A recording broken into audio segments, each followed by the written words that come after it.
Live from Fargo and serving you on TV, online, and on the go. This is Valley News Live at 10. We have new information tonight on a graphic post that's going viral on Facebook. It has to do with a puppy being found on the side of a road in what's been described as a horrific case of animal abuse. Valley News Team's Callie Hubbard went to Red Lake, Minnesota to find answers.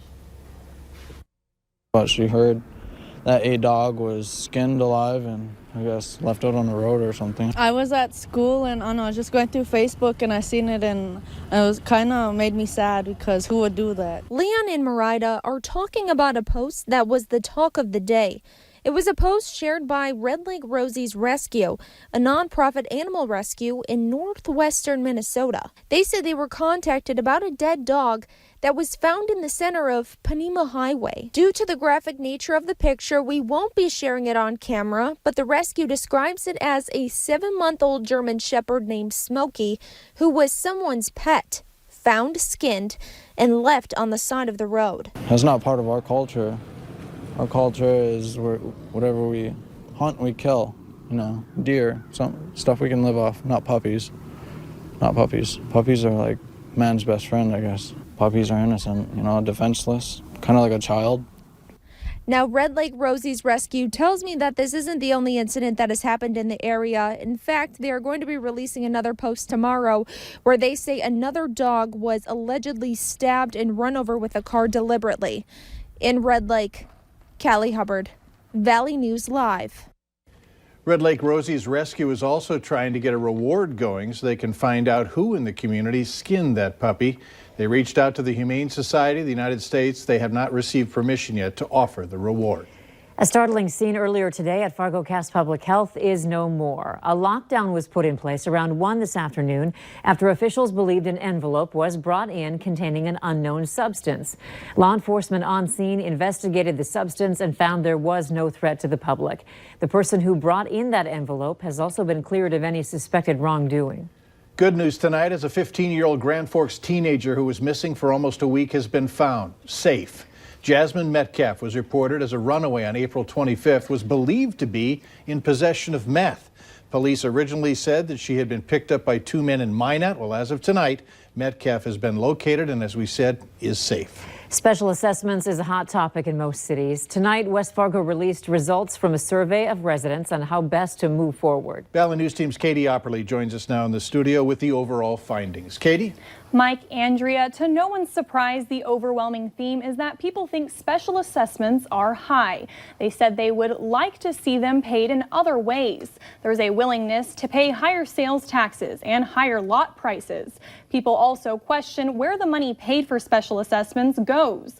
They said that they don't feel the city properly plans or funds projects and that the city lacks communication. From that, commissioners were presented with recommendations from several city departments on how to proceed.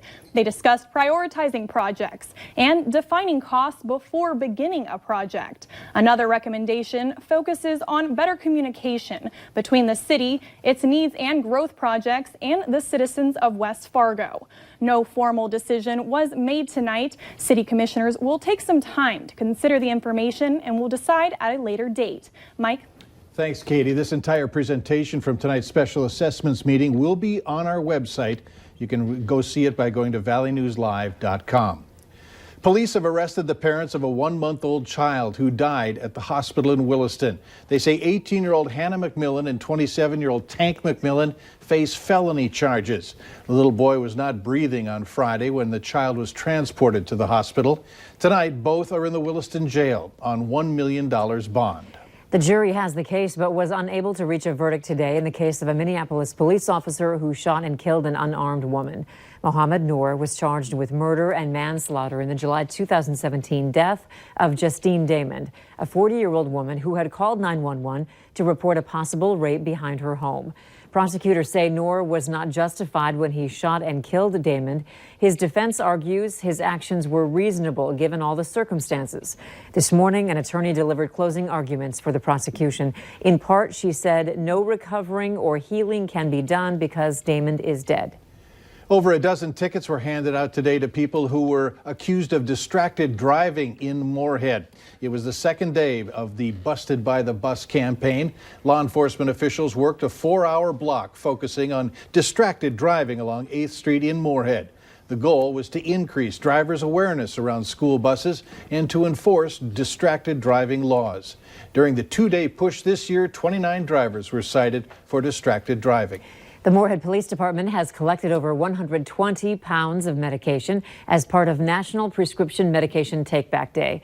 This past Saturday, the department collected 9 boxes of medications totaling about 125 pounds. Since April of 2010, officials with the Moorhead Police Department say they have collected around 4,400 pounds of medications from the public. Officers with the department say disposing of unused or expired medications helps in combating accidental poisoning, misuse, overdose, and pollution.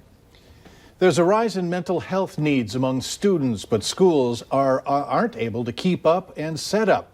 Experts say there should be one school counselor for every 250 students. But on average in Minnesota, schools have one counselor for every 582 kids. In Moorhead, the school that comes the closest in reaching the 250-to-1 ratio is the high school, which has about 463 students per counselor. After that, the numbers keep going up. Dorothy Dodds has the highest number of students per counselor in the district, one counselor for 727 students. Now, this issue isn't only in Minnesota. The average ratio across the country is 460-to-1. The Fargo Police Department is trying to help in the fight against bullying and is teaching teenagers how they can block and report bullies on social media. If someone is actively and repeatedly targeting your child, officers encourage you to report the behavior to the social media platform and, if necessary, their school. You can block or report a bully through Facebook by going to any post, clicking the 3 dots to the right of their screen name, and you can tap unfollow, report, or mute. You can also go to the bully's profile page, click the 3 dots to the right of their screen name, and tap either block or report. The term dark pattern may be unfamiliar to you, but chances are you have experienced it online. It's when you unknowingly get charged after subscribing to a free trial. Dark patterns are designed by companies to trick you into agreeing to things you don't want while they secretly collect your personal information. New legislation in Washington, D.C. would require companies to alert their customers that they're monitoring their online behavior. If a user received an email or some sort of a message saying, here are the experiments you participated in, it's going to be a very long, small print document with lots of sort of esoteric and strange technical words in it that will be hard for that user to understand. Brignall adds that online users will eventually ignore these messages, taking away the goal of the bill to keep people informed. The Minnesota Senate has voted unanimously to close a loophole in state law that prevents people who rape a spouse or domestic partner from being prosecuted for criminal sexual conduct. The vote came tonight after tribute was paid to a Minnesota woman who said her husband drugged her and made a video of himself raping her while she was unconscious. But prosecutors had to drop a rape charge in that case. The House passed a similar bill in February. It's expected to be sent to Governor Tim Walz for his signature. Several residents in the West Fargo Eagle Run neighborhood took to Facebook today, telling how it took over 35 minutes to get out of their development this morning. With construction closing 32nd to 40th Avenues on Cheyenne Street, traffic has been rerouted through 9th Street West, causing several problems for those bringing kids to school at Aurora Elementary as well as trying to get to work. Down the road in the Brooks Harbor neighborhood, one man says he dodges construction traffic by taking muddy, minimum maintenance roads every day. Yeah, I mean, I take a dirty car over sitting in traffic, you know, banging my hands against the steering wheel any day. The city of West Fargo says this morning's delays come from 32nd Avenue being down to just one lane east and west, adding that it's going to be that way for a few weeks. And here's a heads up for those who drive along Cheyenne Street. Starting tomorrow night through May 2nd, crews will close Cheyenne Street underneath the I-94 bridges so they can work in that area overnight. The street will be shut down from 8 p.m. until 6 a.m. to start the demolition of the eastbound bridge over Cheyenne Street.